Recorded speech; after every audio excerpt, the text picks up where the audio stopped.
everybody. It's Ryan here. Hope you and your family are well. Thank you for joining me.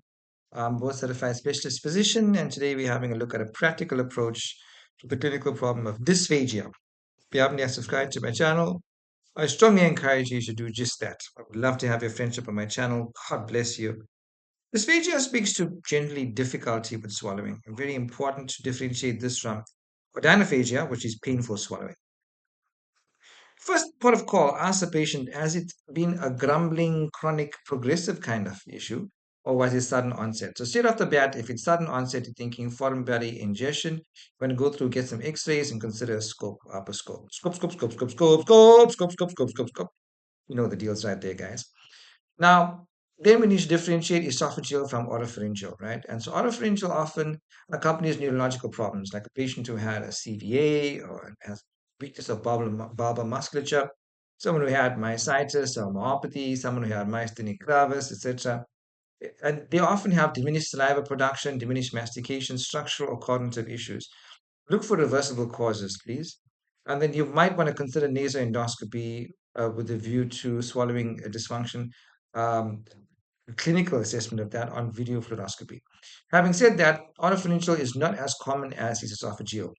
Esophageal, is it painful swallowing or difficulty swallowing? If it's painful swallowing, it's a dinophagia. If it's difficulty swallowing, the next part of call is there difficulty swallowing equally for solids and liquids, or is it worse for solids than liquids? So if it's the stage of being worse for solids than liquids, you're thinking a structural problem, and the one everybody dreads is esophageal cancer. It could be an esophageal stricture if it's progressive.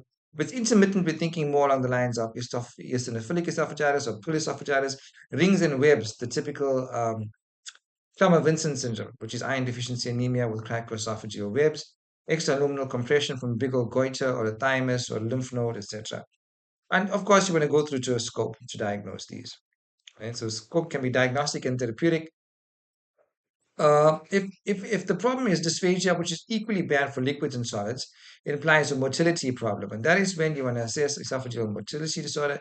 The classic one is achalasia, which on the barium swallow shows up as a bird's beak appearance.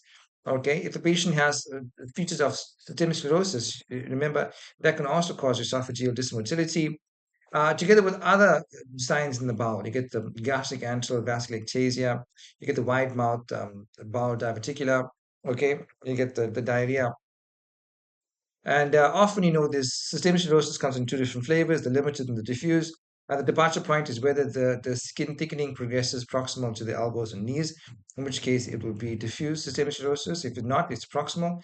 And the diffuse type is more associated with interstitial lung disease, and the limited type with pulmonary hypertension. Remember, you also have involvement of the face and the salt and pepper pigmentation, the furrowing of the mouth, the very tight microstomia, etc. Okay, okay, my friends. The book of Proverbs, chapter 17, verse 27 says, the wise say very little, and those with understanding remain calm. James tells us to be quick to listen, slow to speak, and slow to become angry. It's good for us to always pause. A pause produces patience and prioritizes purpose. And those who are wise are not very quick to react. Amen. Have a great day. Here are my references, and I'll see you soon. Take care.